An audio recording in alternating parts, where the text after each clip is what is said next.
ஆன்மீக ரீதியாக ஒரு மனிதன் தன்னை வருத்தப்படுத்திக் கொள்வதை விரும்பாத இந்த மார்க்கத்திலே தன்னை தற்கொலை பண்ணிக் கொள்கிற சிகரெட்டை ஒரு மனிதன் விடாமல் குடிக்கிறான். இவன் எப்படி அல்லாஹ்விடத்திலே பதில் சொல்லலாம்? பீடி என்கிறான், சிகரெட் என்கிறான், சுருட்டு என்கிறான், மூக்குத்தூள் என்கிறான், வெத்திலை என்கிறான். தேக ஆரோக்கியத்துக்கு களங்கத்தை ஏற்படுத்துகிற இந்த அநியாயத்தை இந்த மனிதன் செய்துவிட்டு அல்லாஹ்விடத்தில் எப்படி தப்பலாம்? கண்ணியமான பெருமக்களே, அல்ஹம்துலில்லாஹி ரப்பில் ஆலமீன். அல்ஹம்துலில்லாஹி நஹ்மதுஹு வ நஸ்தஈனுஹு வ நஸ்தக்ஃபிருஹு வ நஊது பில்லாஹி மின் ஷுரூரி அன்ஃபுஸினா வ மின் ஸய்யிஆத்தி அஅமாலினா.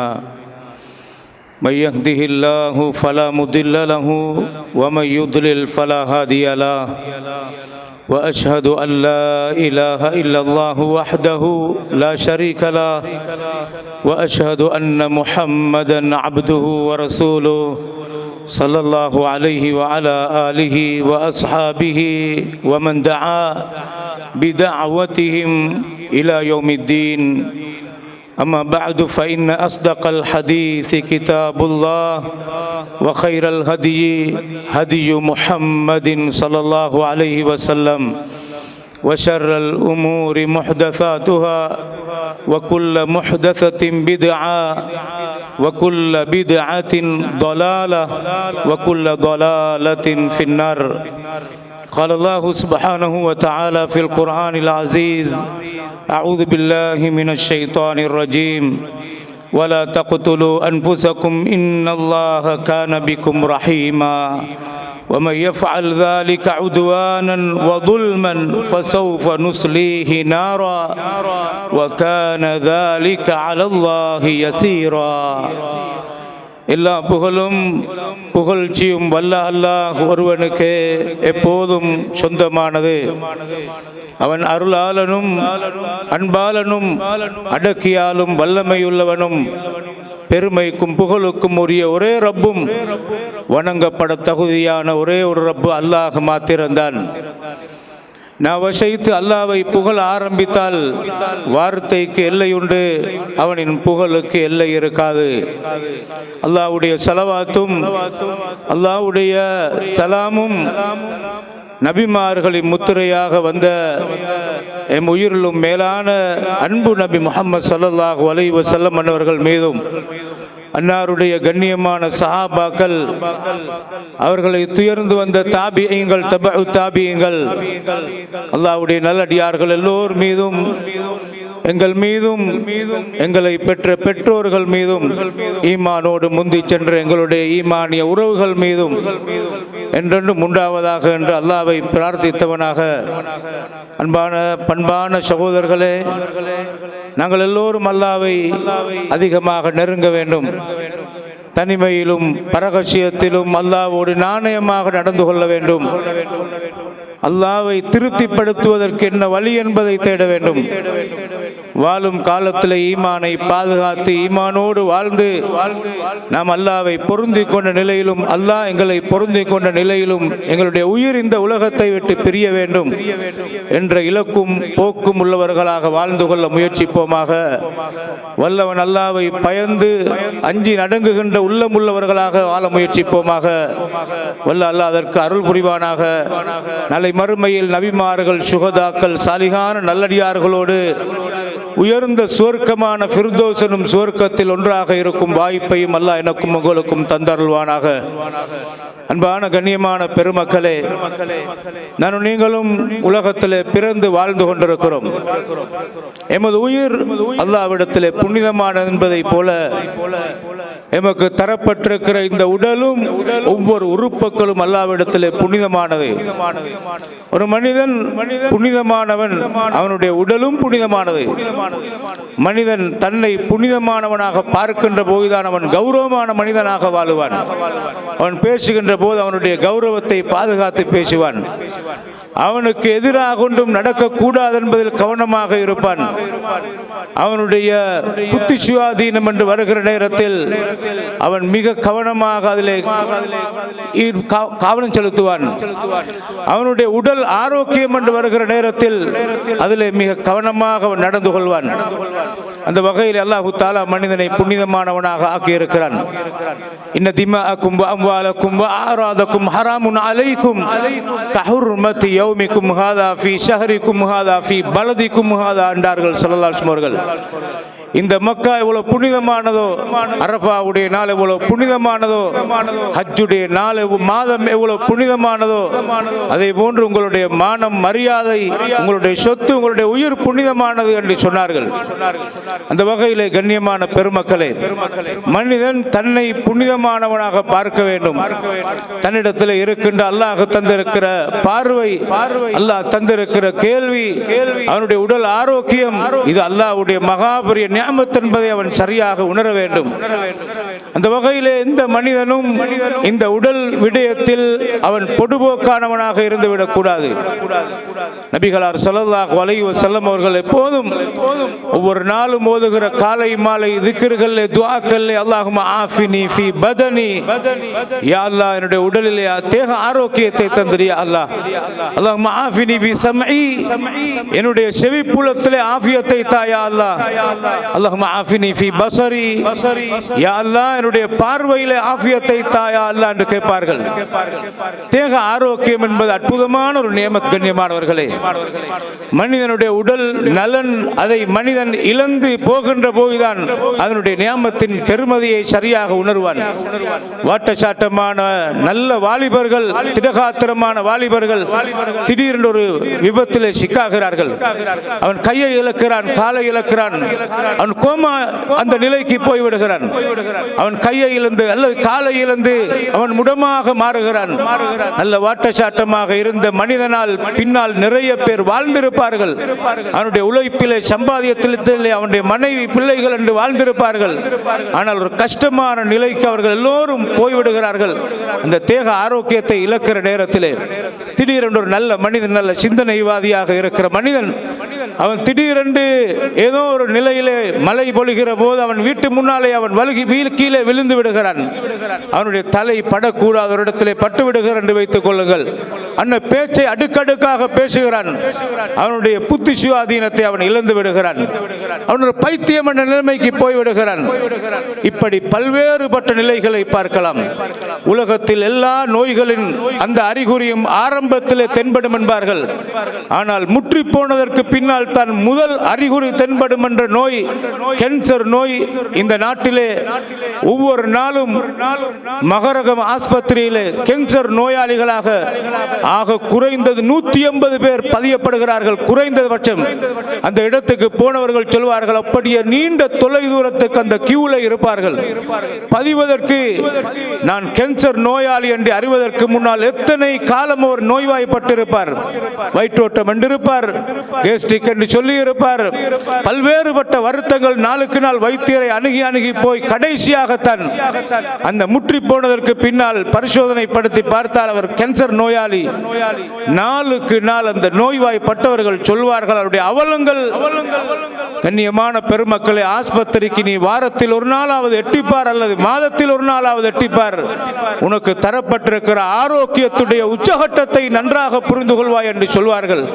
கண்ணியமான பெருமக்களே, அல்லாஹ் தந்திருக்கிற ஆகப்பெரிய நிஅமத் ஆஃபியத் அன்பார்ந்தவர்களே. ஒரு மனிதன் அல்லாஹ்வால் கொடுக்கப்படுகிற முதல் தரமான நிஅமத் நிஅமத்துல் ஈமான். அவனுக்கு ஈமானிய பாக்கியம் கிடைப்பது, கட்டிலே நோயாளியாக நீண்ட காலம் இருந்தாலும் கடைசி மரணம் வரை ஈமான் தலை நிமிர்ந்து நிற்கிறது என்றால் அவன் மகாபெரிய பாக்கியத்தை அல்லாஹ்வால் கொடுக்கப்பட்டிருக்கிறான். ஹஜ்ரத் அப்பாஸ் ரலியல்லாஹு அவர்கள் நபிகளாரிடத்திலே வந்து கேட்கிறார்கள், அல்லாஹ்வுடைய நபியே, எனக்கு அல்லாஹ்விடத்திலே கேட்பதற்கென்ற ஒரு துஆவை நீங்கள் கற்றுத்தாருங்கள். சலில்லாஹல் ஆஃபியா, அல்லாஹ்விடத்திலே ஆஃபியத்தை கேளுங்கள் என்றார்கள். தவக்கஸ்து ஐயாமன், நான் கொஞ்ச நாள் அந்த துஆவை ஆஃபியத்தை கேட்டு கேட்டு இருந்து விட்டு மீண்டும் ஒரு நாள் ஸல்லல்லாஹு அலைஹி வஸல்லம் அவர்களிடத்தில் போனேன். எனக்கு இன்னொரு துஆவை கற்று தருவார்கள் என்று எதிர்பார்த்து சொல்லித்தாருங்கள் யா ரசூலல்லாஹ், எனக்கு ஒரு துஆவை அல்லாஹ்விடத்தில் கேட்பதற்கு சலில்லாஹல் ஆஃபியா, அல்லாஹ்விடத்தில் ஆஃபியத்தை தேக ஆரோக்கியத்தை கேளுங்கள் என்று சொல்லிவிட்டு நபிகளார் சொன்னார்கள், யா அப்பாஸ் அம்மா ரசூலில்லா, அல்லாஹ்வுடைய ரசூலுடைய சாச்சாவே அப்பாஸே என்று சொல்லிவிட்டு சொன்னார்கள், ஃபஇன் அப்தன் லம் யுஅத பஅதல் யகீன் கைரம் மினல் ஆஃபியா, அல்லாஹ்விடத்திலிருந்து அவனுக்கு ஈமான் என்ற உறுதியான அந்த ஈமானுக்கு பிறகு ஆபியத்தை விட மிகச்சிறந்த ஒன்று கொடுக்கப்படவில்லை என்றார்கள் ஸல்லல்லாஹு அலைஹி வஸல்லம் அவர்கள். நீண்ட நேரம் கியாமுலில் தொழ வேண்டுமா, அவனுக்கு ஆபியத்து தேவை. நீண்ட நேரம் அவன் சுஜூதில் இருக்க வேண்டுமா, ஆசையோடு அல்லாஹ்வை நெருங்க வேண்டுமா, அவனுக்கு முட்டுக்காலை மடித்து நீண்ட நேரம் இருப்பதற்கு ஆஃபியத்து தேவை. நீண்ட நேரம் கியாமில இருந்து ருக்கூல இருந்து தொழ வேண்டிய ஆசை இருக்கிறது. சில பேருக்கு நீண்ட நேரம் நிற்க முடியாத ஆஃபியத் மிகப்பெரிய அந்தஸ்து மிக்கது. அன்பார்ந்த சகோதரர்களே, அவன் வீட்டிலே இருந்து நடந்து பள்ளிவாயலுக்கு வருகிற நேரத்தில் ஒவ்வொரு எட்டுக்களுக்கும் அல்லாஹ் ஒரு பாவத்தை மன்னித்து ஒரு தரஜாவை உயர்த்துகிறான். அதை அடைவதற்கு ஆஃபியத் மிக பிரதானமானது. கண்ணியமானவர்களே, கோடான கோடீஸ்வரர் வீட்டிலே இருக்கிறார், பணம் இருக்கிறது, ஆசை இருக்கிறது, ஆலயம் அல்லாஹ்வுடைய காபாவை வலம் வர வேண்டும், எத்தனையோ உம்ராக்களை செய்ய வேண்டும், அல்லாஹ்வுடைய ஆலயத்திலே காபாவிலே போய் கடைசி 10 நான் ஈத்திகாப் இருக்க வேண்டும், பெரிய அந்தஸ்தை அடைய வேண்டும் என்று அல்லாஹ்வை நெருங்க வேண்டும் என்ற ஆசை இருக்கிறது. ஆஃபியத் தடையாக இருக்கிறது, போக முடியாமல் இருக்கிறதை பார்க்கலாம். கண்ணியமான பெருமக்களே, ஆஃபியத் என்பது அல்லாஹ்வுடைய மகா பெரிய நியாமத் என்பதை மறந்துவிடக் கூடாது. அஃபி அன்புசிக்கும் அஃபலா துப்சிரூன், உங்களுடைய உடம்பில் இருக்கிற அல்லாஹ்வுடைய நியாமத்துகளை நீங்கள் சிந்தித்து பார்த்தால் ஏராளம் நியாமத்துகள் இருக்கிறது அல்லாஹ் சொல்கிறான். அதனால் தான் நபிகளார் சொன்னார்கள், குல்லு சுலாமா மினன் நாஸி அலைஹி ஸதகா, ஒவ்வொரு மனிதனும் அவனுடைய உடல் உறுப்பில் இருக்கிற 360 மூட்டுக்கள் அவன் விரலை மடிக்கிறான். இந்த விரலை மடிக்க முடியாமல் இந்த டிஷ்யூ உடைந்து போனவர்களுடைய நிலைமையை எடுத்து பாருங்கள். ஒரு சாதாரணமான ஒரு போத்தலில் உள்ள மூடியை தானாக திறக்க முடியாது, இன்னொருடைய உதவியை அவர் எதிர்பார்க்கிற நிலைமைக்கு அவர் போகிறார். இந்த கை மூட்டுக்கள் சரியாக இயங்காத ஒருவரிடத்தில் போய் நெருங்கி பாருங்கள், எவ்வளவு அவர் கஷ்டப்பட்டு இன்னொருவருடைய உதவியை நாடுகிறார். கண்ணியமான பெருமக்களே, உடலில் இருக்கிற மூட்டுக்கள் நிம்மதியாக இயங்குவதற்கு தூங்கினால் வலிக்காத நிலையில் எழும்புகிறோம் என்றால், தூங்குகிற நேரத்திலே 2 பக்கங்களாக உருண்டு பிறண்டு படுக்க முடியுமாக இருக்குமாக இருந்தால், எங்களுடைய வேலையை இன்னொருவரை நாடாமல் நானாக நீங்களாக தானாக இயங்கும் வாய்ப்பு பெறுகிறோம் என்றால் அல்லாஹ் உடலிலே பெருத்த ஆபியத்தை தந்திருக்கிறான். சாப்பிடுகிற உணவை மென்று சாப்பிடுகிறோம், விழுங்குகிறோம், சமிபார் அடைவது என்பது இவ்வளவு பெரிய ஆபியத். அன்பார்ந்த கண்ணியமான பெருமக்களே, சில குழந்தைகள் அவர்களுக்கு வயது 10 இருக்கும், ஆனால் குழந்தை மாதிரி நடமாட முடியாத நிலையில இருக்கும். வைத்திய ஆலோசனைகளை எடுத்து பார்த்தால் சாப்பிடுவதுண்டு, ஆனால் மென்று சாப்பிடுகிறது, வயிற்றுக்கு போகிறது, சமிபார் அடைகிற நேரத்தில் அதில் கலக்க வேண்டிய ஒரு இயற்கையான ஒரு அமிலத்தன்மை அல்லாஹ் உடம்பிலே படைத்து வைத்திருக்கிறான். அது என்னுடைய உடம்பிலே உங்களுடைய உடம்பிலே சாதாரணமாக அது இயங்குகிறது, அது உருவாகிறது. அது உருவாகாத பிள்ளைகளுடைய நிலைதான் அந்த சின்ன பிள்ளையாக இருக்கிறது. வைத்திய ஆலோசனைகள் அன்பார்ந்தவர்களே, கிட்னி ஃபெயிலியரான ஒவ்வொரு நாளும் வாரத்துக்கு ஒரு முறை டயாலிசிஸ் பண்ணுகிற நேரத்தில் சுப்ஹானல்லாஹ் வறுமை கோட்டுக்கு கீழால் கௌரவமாக வாழ்ந்த எத்தனையோ பேர் 4 பேரிடத்திலே கை நீட்ட வேண்டிய நிலைமைக்கு போகிறார்கள். ஏன்? அந்த சுத்திகரிப்பை செய்யாவிட்டால் உடல் பெருத்து போய் வீங்கி போய்விடும். வைத்திய ஆலோசனை வாரத்துக்கு ஒரு முறை இத்தனை ரூபாய், டிரான்ஸ்போர்ட்டுக்கு இத்தனை ரூபாய், வைத்தியர்களுக்கு இத்தனை ரூபாய், அதை சுத்திகரிப்பதற்காக இத்தனை என்று 1000 அல்ல பல லட்சங்களை செலவழித்து உலகத்திலே வாழுகிற மக்களுக்கு முன்னால் நானும் நீங்களும் சிறுநீர் நிம்மதியாக கழிக்கிறோம் என்றால், சிறுநீர் கடுப்பில்லாமல் கழிக்கிறோம் என்றால், அன்று ஒரு சகோதரர் வருகிறார், ஹதரத் அவர்களே, நான் நிம்மதியாக சிறுநீர் கழிப்பதற்காக உட்கார்ந்து சிறுநீர் கழிக்கிற நேரத்தில் சிறுநீர் வெளியாகுவதில்லை, ஆனால் நின்ற நிலையில சிறுநீர் கழித்தால் தான் எனக்கு அது தானாக வருகிறது. என்னால் நின்ற நிலையில இந்த இக்கட்டான நிலையில நிர்பந்தத்துக்காக நிற்கலாமா? ஃபத்வாவை மறைந்து குனிந்து குட்டிச்சுவராக கேட்கிறதை பார்க்கலாம். வினாடிக்கு வினாடி ரப்பை புகழ வேண்டும் அன்பார்ந்தவர்களே. நம்முடைய பார்வை அல்லாஹ்வுடைய அருள். இன்ன சம்அ வல் பஸர வல் ஃபுஆத குல்லு உலாய்க கான அன்ஹு மஸ்ஊலா. நீங்கள் பார்க்கிற பார்வை, உங்களுடைய செவிப்புலன், உங்களுடைய இதயம் எல்லாம் அல்லாஹ்வுடைய அருள், மறுமையிலே இவைகளை பற்றி விசாரிக்கப்படுவீர்கள். இதனை சரியாக விளங்கிய மனிதன் தனிமையிலே படம் பார்க்க மாட்டான், ஹராமானதை பார்க்க மாட்டான்.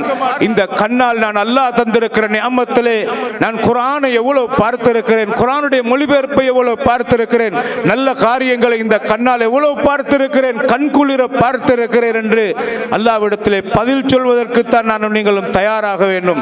ஹராமானவைகளை இந்த கண்ணால் பார்க்கிற நேரத்தில் இந்த பார்வையை நொடி பொழுதிலே எடுக்க அல்லாஹ் நினைத்தால் இரவிலே தூங்கிய மனிதன் அன்ன பெசர் கூடி விட்டது என்று சொல்கிறார்கள்.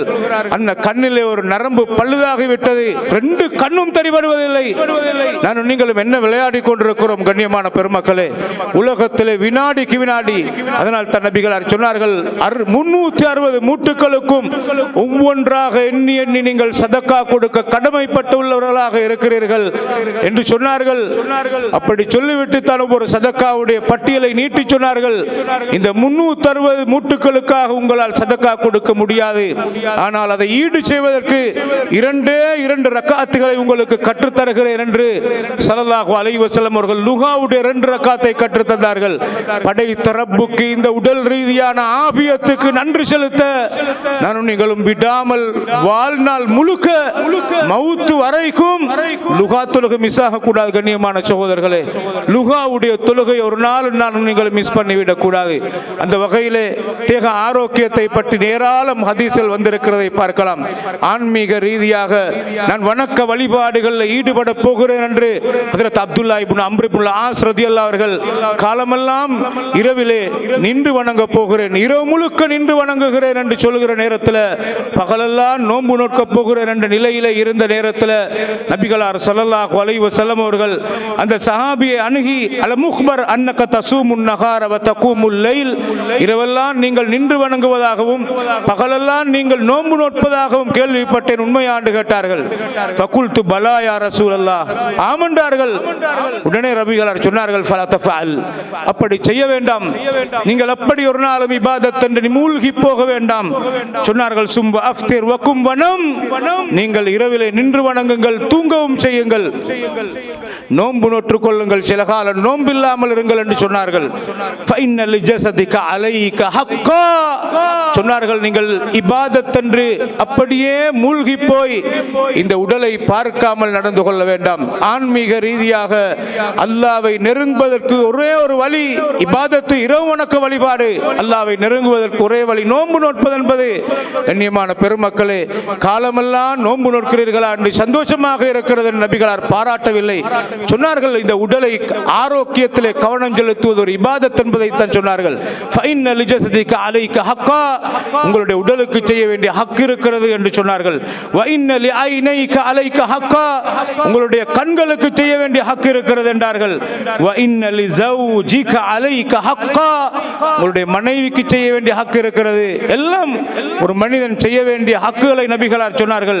வைனல் ஜௌரிக அலைக ஹக்கா, நீ பகலெல்லாம் நோன்பு நோட்டு இரவெல்லாம் நின்று வணங்கி மக்கள் உன்னை சந்திப்பதற்காக வருவார்கள், விருந்தாளிகள் வருவார்கள். தேவையுள்ள பொறுப்புள்ள மனிதனாக, ஒரு ஆலிமாக, ஒரு பொறுப்புள்ள மனிதனாக, ஒரு வைத்தியராக தேவையுள்ள ஒரு மனிதர் 4 பேர் சந்திக்க வருகிறார்கள். ஆனால் இவர் இரவிலே முழுக்க முழுக்க இரவுல இபாதத்தில் ஈடுபாடு காட்டிவிட்டு பகலில் தூங்குகிறார். வருகிற மனிதருக்கு செய்ய வேண்டிய ஹக் இருக்கிறது என்று சொன்னார்கள். கண்ணியமான பெருமக்களே, நபிகளார் சொன்னார்கள் வஇன்ன பிஹஸ்பிக அன் தஸூம குல்ல ஷஹ்ரின் ஸலாஸத அய்யாம், ஒவ்வொரு மாதமும் 3 நாட்கள் நோன்பு நோற்றால் போதுமானது. ஃபஇன்ன லக பிகுல்லி ஹஸனத்தின் அஷரு அம்சாலிஹா, அது 10 மடங்காக 700 மடங்காக உங்களுக்கு மாற்றப்பட்டு நன்மை அதிகப்படுத்தப்படும் என்று சொன்னார்கள். அந்த மனிதர் ஹஜ்ரத் அப்துல்லா இப்னு அப்பாஸ், அப்துல்லா இப்னு அம்ர் இப்னு ஆஸ் ரலியல்லாஹு அவர்கள் சொல்கிறார்கள், எனக்கு கடுமையாக இபாதத்தில் ஈடுபடுவதற்கென்ற வாலிபம் எனக்கு துணையாக இருக்கிறது, உடல் வலிமையாக இருக்கிறது. மாதத்துக்கு 3 நோன்பா என்ன இது என்று அப்படியே நபிகளார் இடத்திலே போய் கேட்டேன். ஃபகுல்து யா ரசூலல்லாஹ் இன்னி அஜிது குவ்வா, எனக்கு உடலிலே நல்ல ஆரோக்கியம் இருக்கிறது என்று சொன்னேன். அப்பதான் நபிகளார் சொன்னார்கள் ஃபசும் சியாம நபியில்லாஹி தாவூத் அலைஹி ஸலாத்து வஸ்ஸலாம், நீங்க தாவூத் அலைஹி ஸலாத்து வஸ்ஸலாம் பிடித்த நோன்பு போன்று ஒரு நாளைக்கு நோன்பு ஒரு நாளைக்கு நோன்பு இல்லாமல் இருக்கிற நிலையிலே பிடியுங்கள் என்று சொன்னார்கள். வல தஸித அலை, இதை தாண்டி அதிகப்படுத்த வேண்டும் வேண்டாம் என்று சொன்னார்கள். கண்ணியமான பெருமக்களே, அந்த சலுகையை நான் எடுக்காமல் நான் அப்படியே தாவூத் அலைஹிஸ்ஸலாம் பிடிப்பதை போன்று வயது முதிர்ந்த காலம் வரை நோன்பு பிடித்து விட்டு வயது முதிர்ந்த காலத்திலே என்னால் அந்த சலுகையை பயன்படுத்திக் கொள்ளலாமே என்று கருதி நபிகளாருடைய செய்தியை சொல்லிவிட்டு சொன்னார்கள், யகூலு பஅதமா கபிரையால இத்தனி கபில்து ருக்ஸத்தன் நபி ஸல்லல்லாஹு அலைஹி வஸல்லம். அல்லாஹ்வுடைய நபி சொன்ன எனக்கு தந்த சலுகையை நான் பாரம் எடுத்திருக்கலாமே என்று கை செய்தப்பட்டதை ஹஜ்ரத் அப்துல்லா இப்னு அம்ர் இப்னு ஆஸ் ரலியல்லாஹு அவர்கள் சொன்னதை பார்க்கலாம். கண்ணியமானவர்களே, ஒரு மனிதர் நபிகளாருடைய காலத்திலே ரெண்டு மகனுடைய தோளிலே கையை போட்டுக்கொண்டு தள்ளாடுகிற நிலையிலே நடந்து கஅபாவை வலம் வருகிறார். அந்த மனிதர் வாகனத்திலே பயணிக்கலாமே, ஏன் இப்படி கால் தேய வேண்டுமென்றே நடக்கிறார்? மக்கள் சொன்னார்கள், அவர் நேர்ச்சை வைத்திருக்கிறார், நடந்துதான் போக வேண்டும் என்று நபிகளார் காட்டி சொன்னார்கள், இன்னல்லாஹ லகனியுன் அன் தஅதீபி ஹாதா நஃப்ஸஹு. இந்த மனிதன் தன்னை தானே வருத்தப்படுத்திக் கொள்வதை விட்டு அல்லாஹ் தேவையற்றவனாக இருக்கிறான். இப்படி ஏராளம் ஹதீஸ்களை பார்க்கலாம். ஆன்மீக ரீதியாக ஒரு மனிதன் தன்னை வருத்தப்படுத்திக் கொள்வதை விரும்பாத இந்த மார்க்கத்திலே தன்னை தற்கொலை பண்ணிக் கொள்கிற சிகரெட்டை ஒரு மனிதன் விடாமல் குடிக்கிறான். இவன் எப்படி அல்லாஹ்விடத்திலே பதில் சொல்லலாம்? பீடி என்கிறான், சிகரெட் என்கிறான், சுருட்டு என்கிறான், மூக்குத்தூள் என்கிறான், வெத்திலை என்கிறான். தேக ஆரோக்கியத்துக்கு களங்கத்தை ஏற்படுத்துகிற இந்த அநியாயத்தை இந்த மனிதன் செய்துவிட்டு அல்லாஹ்விடத்திலே எப்படி தப்பலாம்? கண்ணியமான பெருமக்களே, எனவே தேக ஆரோக்கியத்திலே ஒரு மனிதன் ஆர்வம் காட்ட வேண்டும். மனிதன் ஆன்மீக ரீதியாக சுஜூது செய்வது மாத்திரமல்ல இபாதத் என்பது, இந்த உடலிலே கவனம் செலுத்துவது ஒரு இபாதத். கண்ணியமானவர்களே, நபிகளார் சொன்னார்கள், ததாவவ் ஃபஇன்ன லிகுல்லி தாஇன் தவா என்றார்கள். நீங்கள் நோய் வந்தால் மருந்தெடுங்கள் என்றார்கள், மருந்து செய்யுங்கள். ஒரு மனிதன் தன் உடம்புல வருத்தமாக இருக்கிறது, மௌத்தா போகிற இந்த உடல், நான் ஏதோ ஒரு காலத்திலே மௌத்தாக இருக்கிற இந்த உடலுக்கு ஏன் மருந்து செய்ய வேண்டும்? உடனே கணக்கெடுக்க மாட்டேன். கடுமையான சுகர் பேஷனாக இருக்கிறார், கொலஸ்ட்ராலாக இருக்கிறது, கிடைக்கிற எல்லாத்தையும் சாப்பிடுகிறார். சீனியை பற்றி கணக்கெடுக்காம அலட்டி கொள்ளாமல் சாப்பிடுகிறார். விரும்பி அள்ளி கொடுக்கிறார். கேட்டால் சொல்வது, நான் தான் ஒன்றையும் கணக்கெடுக்கல, நோயை பத்தி பயப்படல, மௌத்தா போன ஒரு மௌத்து தான். அந்த மௌத்து வார டைமுக்கு வரும், அது வந்தாலும் யாராலும் நிறுத்த முடியாது. கேலஸாக பேசுகிறதை பார்க்கலாம். இதுவெல்லாம் ஆன்மீக ரீதியான பேச்சுகள் கிடையாது. கண்ணியமான சகோதரர்களே, இதெல்லாம் மார்க்க தெளிவோடு பேசுகிற பாஷைகள் கிடையாது. உலக பற்றற்ற வாழ்வு என்ற தத்துவத்தில் பேசுகிற வார்த்தை கிடையாது. மறுமை என்று ஒன்று இருக்கிறது, மரணம் ஒன்று இருக்கிறது. மறுமைக்காக வாழுகின்ற வாழ்க்கையில ஒரு தற்காலிகமான வாழ்க்கை இந்த உலகம் மறுப்பதற்கோ அதை பொய்ப்பிப்பதற்கோ யாரும் முடியாது. எந்த நேரத்திலும் மரணம் வரலாம். இந்த உடலுக்கு எந்த கேரண்டியும் கிடையாது. கண்ணியமான சகோதரர்கள், எந்த விதமான உத்தரவாதம் இந்த உடலுக்கு கிடையாது. வாட்டச்சாட்டமான மனிதன் எதிர்பாராத விதமாக அவன் வாகனத்தை ஓட்டிச் செல்கிறான், கண்ணயர்வு ஏற்படுகிறது, வாகனம் மோதுகிறது, அப்படியே அந்த இடத்திலே மௌத்தாகிறான். இல்லாவிட்டால் கடுமையான ஒரு நிலைக்கு போய்விடுகிறான். மனிதனால் யாரும் சொல்ல முடியாது. கத்தரல்லாஹு மா ஷா வ ஃபஅல், அல்லாஹ் நாடியது நடந்துதான் ஆகும். ஆனால் அவனுக்கு அல்லாஹ்வுடைய ஏற்பாடு என்பது முடிவானது. அவனாக யோசிக்கோணமான பகுதி, ஆரோக்கியமான பகுதி. அன்பார்ந்த கண்ணியமானவர்களே, அவனுக்கு எந்த உணவை அவன் கட்டுப்படுத்த வேண்டும், எந்த உணவு அவனுக்கு ஒவ்வாததாக இருக்கிறது மட்டுப்படுத்த வேண்டும். அதில் அவன் கவனமாக இருக்க வேண்டும். அவனுக்கு கடுமையாக சீனி வியாதி இருக்கிறதா, சர்க்கரை வியாதி உள்ள மனிதன் அளவாக சாப்பிட வேண்டும். அதற்குரிய மருந்தை பாவிக்க வேண்டும். உடல் ஆரோக்கியத்தில் அவன் கவனம் செலுத்த வேண்டும். சுகாதாரத்தில் அவன் இன்னும் கவனம் செலுத்த வேண்டும். உடற்பயிற்சியில் அவன் ஆர்வம் காட்ட வேண்டும், நடக்க வேண்டும். கண்ணியமான பெருமக்களே, இது இஸ்லாம் கற்றுத்தருகிற மிக முக்கியமான பகுதிகள். அதே போன்றுதான் அவனுக்கு நோய் என்று வந்தால் இரண்டு வகையான மருத்துவங்கள் இருக்கின்றன. ஒன்று ஆங்கில மருத்துவங்கள், இன்னொன்று ஆன்மீக ரீதியான மருத்துவங்கள். ஆன்மீக ரீதியான மருத்துவத்தில் ஒரு மனிதன் அதீத ஆர்வம் காட்ட வேண்டும். காலை மாலை துஆக்களை அவன் ஓதி வர வேண்டும். தேக ஆரோக்கியத்தை ஒருவன் பேண வேண்டுமாக இருந்தால் அவன் அல்லாஹ்வை நெருங்க வேண்டும். தாஉ மர்தாக்கும் சத்பி சதகாத், சதகாக்களை கொண்டு நோயாளிக்கு மருந்து செய்யுங்கள் என்றார்கள். சின்ன சின்ன சதகாக்களை கொடுக்கிற வழக்கம் இருந்தால் தேக ஆரோக்கியத்துக்கு மகாபெரிய மறந்து விடாதீர்கள். கண்ணியமான பெருமக்களே, லுஹா தொழுகை தேக ஆரோக்கியத்துக்கு மகாபெரிய மருந்து. இரவு வணக்க வழிபாடு அல்லாஹ்விடத்திலே மகாபெரிய ஒரு மருந்து. அன்பார்ந்த கண்ணியமானவர்களே, அதே மாதிரி அவன் குடும்ப உறவுகளை சேர்ந்து வாழ்வது, அவனுடைய ரிஸ்க்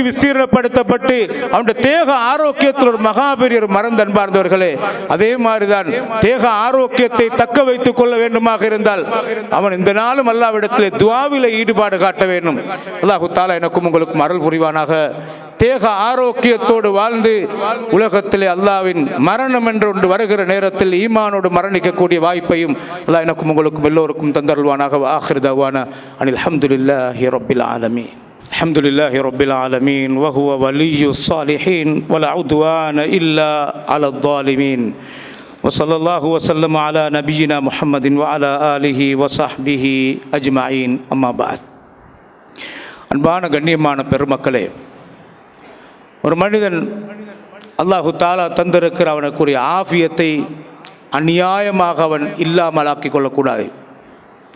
ஒரு மனிதனுடைய ஆஃபியத்தில் ஆகப்பெரிய ஒரு ஆஃபியத்தான் அவன் தூங்கினால், இரவிலே தூங்க ஆரம்பித்தால் அவசரமாக அவனுக்கு தூக்கம் வருவது என்பது.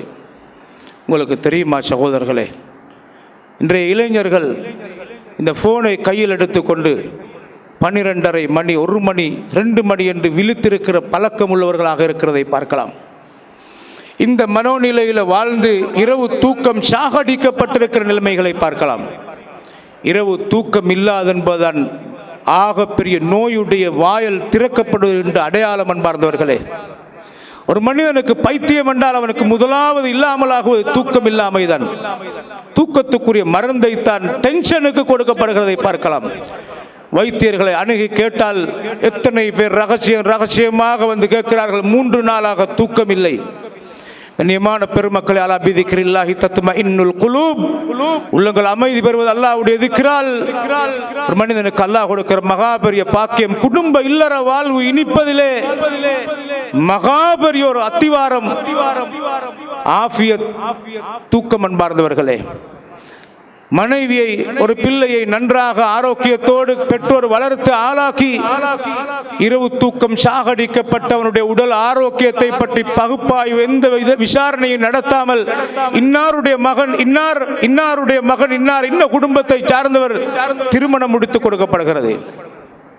கண்ணியமான சகோதரர்களே, ஒரு காலம் வரும், ஒரு மனிதனுடைய ஆரோக்கியத்தை குறித்து ஒரு ரிப்போர்ட் எடுத்துட்டு தான் முடிச்சு கொடுக்கிற காலம் வரும்.